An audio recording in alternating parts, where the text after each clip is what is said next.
Welcome to the 10-Minute Life Lesson Podcast. My name is Jay Cleveland Payne. I train people for improved personal and professional development, offering my assistance to those ready to develop their goals into tangible, focused, and achievable plans of action. And this podcast is one of the tools I use to accomplish my mission. Generally, when the timer hits 9 minutes and 59 seconds on this recording, you'll have a fully developed life lesson that you can take with you and begin to implement immediately. And if this week's lesson has a ring of familiar, then it's probably a reinforcement of a life change you've already started to implement. This podcast falls under the umbrella of my greater personal development efforts, all under the Your Better You brand. For more information on accountability coaching or to gain access to tools, tricks, and life hacks, visit yourbetteryou.info. Thank you for joining me on this journey today. Now, here is this week's life lesson. Having a difficult conversation is actually pretty easy. You just have the conversation and let it get difficult. Having a difficult conversation that ends up without coming to blows is something that's a little harder to do. And that's what we're talking about today. Difficult conversations and at least your part in initiating them, assuming that you have the chance to initiate them. And a little bit of how to not get caught in one and escape just in case someone brings one up towards you. This is being released the Friday after a Thanksgiving 2018. So America, of course. So this is probably coming to you a little bit too late, as you probably already had some very weird conversations before getting ready for preparing your meal and whatever activities you had for your Thanksgiving day, your Thursday off with family. Family is a great thing to have, and sometimes it's not so great to be around the family. There are reasons that you love those folks. And there's also very good reasons why you try to live and work very far away from many of your family members.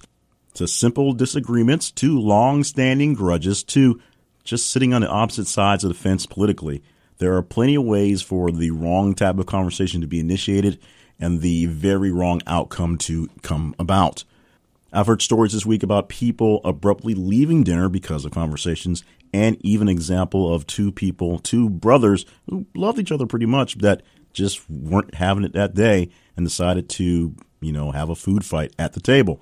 Two 30-year-old men just getting at it because some long time grudge popped up that day, and it turned into a good enough reason to start throwing rolls at each other.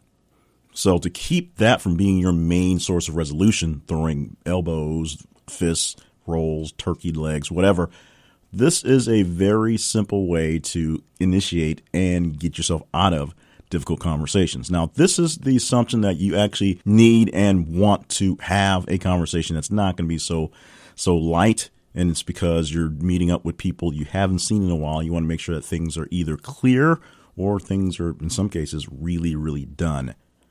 So let's start with actual preparation. You prepping for the conversation. And you can do this as far ahead of time as you know that you're going to have this conversation, or you need to have this conversation, whether it's for a large family gathering with people you don't see often, or it's something immediate with a family member or friend, or even a coworker where there's an issue that's bubbling up, that's stewing around, that needs to be resolved, and you feel that you are capable of starting the conversation to get things hopefully better.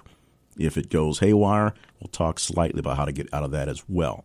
You just start by literally doing your prep work for the conversation, getting your facts straight, doing your homework, seeing what it is that the actual issue was from either way back when, or if it's brand new, what's happening now and how it got there. And you make sure you have as many of the details and the facts and the figures that you need that will support your case. And at the same time, know what facts and figures and details can support their case. The real secret of being a great debater is knowing how to debate the other person's side. You don't have to believe what they say or what they think. You just have to know what they're going to say and think. Because if you do, you can counter that with your own facts. And sometimes they are truly your own facts and not actual facts. But that's all part of the preparation.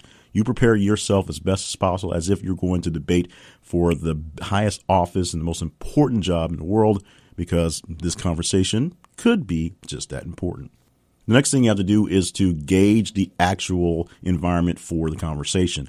Make sure that where you're planning to have this conversation is a good vibe and things are going well. If something's just a bit off and things aren't working out or don't look so great, you may have to abort the mission and pull out of your chance to initiate that difficult conversation. This is something that you'll see if you're doing something for a work situation, for example, and there's just something big going on that day that the possibility of you rocking the apple cart with this one person could throw things off for the entire team.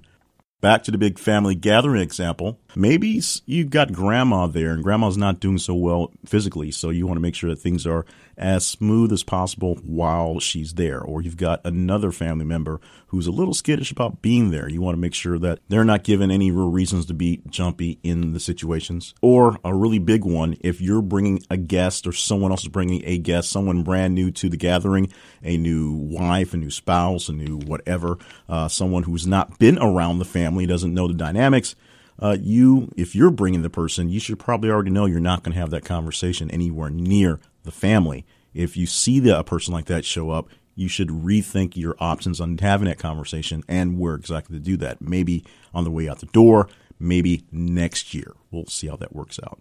Finally, you have to pick your actual spot to have the conversation. Now, most people would probably try not to pick it right at the dinner table with everyone around, but sometimes you have an issue that's so large, that's exactly where it needs to be. And if they're around the other people, the other family, the other friends, or other coworkers in that example, they won't try to fight it out. They won't try to fuss about it. They won't try to get out of the conversation. But in most cases, you can assume that that's the best place they'll have to pick a fight, maybe even throw some rolls. So it's probably not the best place to have this difficult conversation. You want to try to have it in a situation where they can save face. That means having a chance to retreat and not be embarrassed if they come out to be the loser in the situation. And for yourself, you can do the exact same thing. You may find that your big push to have this difficult conversation was for actually nothing. You may have had the conversation, started, and found out that in talking, the wrong that you believed occurred didn't actually occur, and you could back away from it and not be too embarrassed. Or they may go nuclear and just explode on you, and you may just be embarrassed by that fact. If you do that in a private setting, you can probably step away without too much talk about it until people get separated and start to whisper on those issues. Now that I've presented to you how to prepare yourself for having those conversations, what happens when someone has prepared themselves, picked their spot, cornered you, and started talking to you about something that's difficult, and they believe they're on the up end of the conversation? The same logic applies to what they're presenting or what you would have presented if you were the antagonist for this conversation, as opposed to being caught in the struggle. You may not have the full preparation for what's going on, but you need to quickly figure out what's going on. You start by listening to their list of grievances, listen to what they say is the problem, and reacting to just the problems they are listing.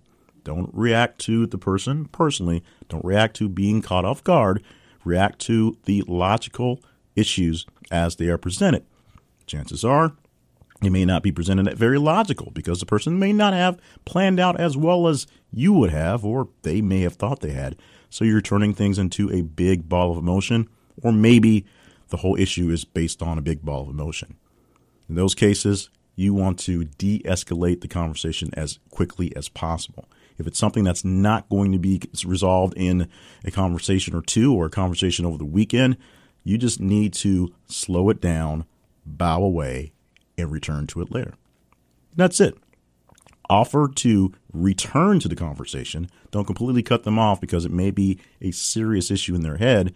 But if they can't live with what's going on or the way the conversation is going, you don't want to turn this into a massive situation, whether it's at home, whether it's at work. You still want to have a cordial point of the day, despite whatever the actual conversation needs to be about. Difficult conversations are very important for everyone to just live in this world. Every so often, you'll have to air some grievances and get some actual resolution to just be a human in this world. But difficult conversations are difficult for a reason. There's always something bigger wrapped up in the conversation, wrapped up in that issue that never comes out until the wrong words are said.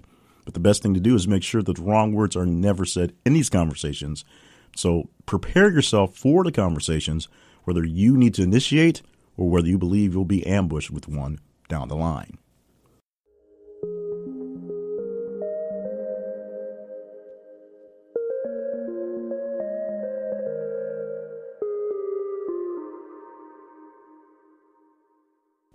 Thank you for listening to the podcast. We got a lot of feedback from last week's podcast, which was the ode to Eva Orsano. And we had a lot of, she really appreciated me telling the story and appreciated the people who got to learn about her and help her out in her really big thing she's doing out there in Guatemala and for the world, essentially. So thank you so much for supporting my girl, Eva, and for supporting me here for the podcast. As I said earlier, this probably is a little later than you needed it to, because if there was a crazy conversation that happened, it probably happened over dinner last night per when this thing gets released. So hopefully you can use this and put it in your pocket for later down the line for any other family gathering, or specifically for any sort of gathering where you have to deal with just general friends or business people in general. The tenets always apply. It's a very simple thing. Prepare yourself for the conversation. Make sure the place you think you're going to have it is actually a good place and time.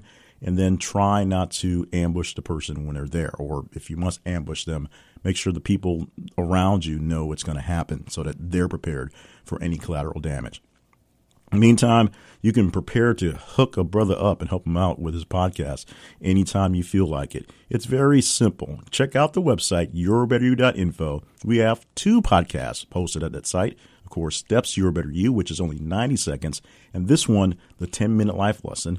Both there at that little place. Also, we have articles posted every week as well. The website has a listing of coaching and accountability services that I offer through Your Better You. So if you're into one of those, check it out. Fill out the sheet. We'll have a conversation and see if we can do something with you, for you, however it needs to be. And if you just want to send me a message and talk about it first, email me at yourbetteryouinfo@gmail.com. Pretty simple. You can also email me directly at jclevelandpayne@gmail.com or visit jclevelandpayne.net, the very messy home for all things going up. And if you're really feeling adventurous, check out morebettermedia.net, where we're going to very soon have all of my media stuff that I do, all the podcasts and video stuff living on that website as a second home for that to push some other things we're doing as well.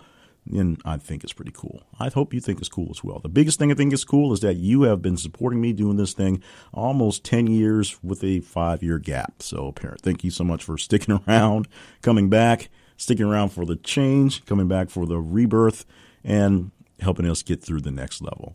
We enjoy every single week with you. Make sure you are signed up to get this podcast and to get the email newsletter go along with it so you don't miss out on an episode every week. That would be tragic, I believe. And, of course, ratings, reviews are cool, but the big thing is just keep on coming. Be here next week for another edition of the 10-Minute Life Lessons podcast, coming to you, of course, from yourbetteryou.info.